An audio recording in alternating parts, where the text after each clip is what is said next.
তো আজকে যেটা পার্লামেন্টে হয়েছে এটা হলো তারেক রহমানের হাত ধরে বাংলাদেশে আবারই আওয়ামী লীগের কনস্টিটিউশনাল এবং লেজিটিমেট ওয়েতে পার্লামেন্টারি সেশনের মধ্য দিয়ে আওয়ামী লীগের পুনর্বাসনের সূচনা হয়েছে। এটা শহীদ জিয়াউর রহমানের একটা ছেলের হাত দিয়ে, বেগম জিয়ার ছেলের হাত দিয়ে বাংলাদেশে আওয়ামী লীগের পুনর্বাসন শুরু হবে, এটা আমাদের কল্পনা ছিল না, কিন্তু ওটা উনি করে দেখিয়েছেন, সাহস দেখিয়েছেন, কারণ ওনার মাথাটা উনি দিল্লির কাছে নত করেছেন।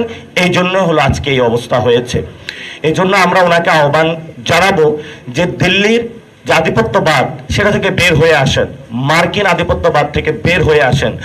বাংলাদেশের অসংখ্য মানুষ আছে যারা বাংলাদেশের জন্য ফাইট করতে রাজি আছে। আপনি যদি তাদের কাছে গিয়ে আত্মসমর্পণ করেন তাহলে বাংলাদেশের মানুষ আপনার থেকে মুখ ফিরিয়ে নেবে। আজকে সালাউদ্দিন সাহেব বললেন যে অভ্যুত্থানের পরে চুপ্পুর কাছে যারা উপদেষ্টা ছিল তারা কেন শপথ নিয়েছিল।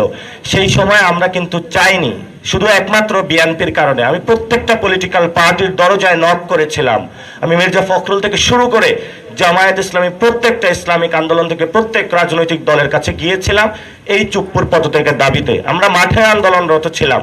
তো আজকে একটা ইনফরমেশন দেব, যেই সময়ে বঙ্গভবনে চুপ্পুর পদত্যাগের দাবিতে আন্দোলন হচ্ছিল সেই সময় যিনি বর্তমান আর্মি প্রধান ওয়াকার সাহেব, উনিও আমাদের কাছে সময় চেয়েছিলেন যে আমাকে একটু সময় দেয়, আমি দেশে এসে এটার একটা বিহিত ব্যবস্থা করব। তো সেই সময় আমরা ধৈর্য ধারণ করেছিলাম রাষ্ট্রের স্ট্যাবিলিটির জন্য।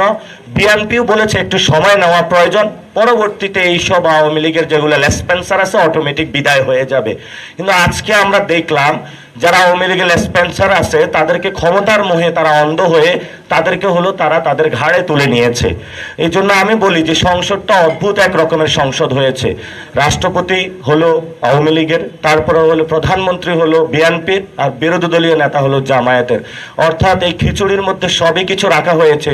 তো যেই খিচুড়ির মধ্যে আসলে আওয়ামী লীগ থাকবো সেই খিচুড়ি আসলে বাংলাদেশের মানুষ খাবে না, এটা আমাদের স্পষ্ট বার্তা। এখন ওনারা যদি এটা সংসদে সমাধান না করতে পারে তাহলে এটা হয়তো আমাদের রাজপথে ফয়সালা করতে হবে। তখন যদি আমরা বঙ্গভবনের সামনে যাই তখন আমাদেরকে বাবারা এটা বলবেন না যে তোমরা কেন বঙ্গভবনের সামনে আসছো, তখন আমাদের এই প্রটেস্টকে আপনারা মব বলে বা অন্য কোনো কিছু বলে আখ্যা দিবেন না। আপনারা যদি মনে করেন যে নির্বাচনের মাধ্যমে ইঞ্জিনিয়ারিং করে আপনারা ভারতের টিকিট নিয়ে আপনারা এখানে সংসদ ভবন দখল করেছেন গুন্ডা মাস্তান চাঁদাবাজদের নিয়ে, এবং বাংলাদেশের মানুষকে আপনারা গ্রিন কার্ড পেয়ে গিয়েছেন, এটা আপনাদের ভুল ধারণা।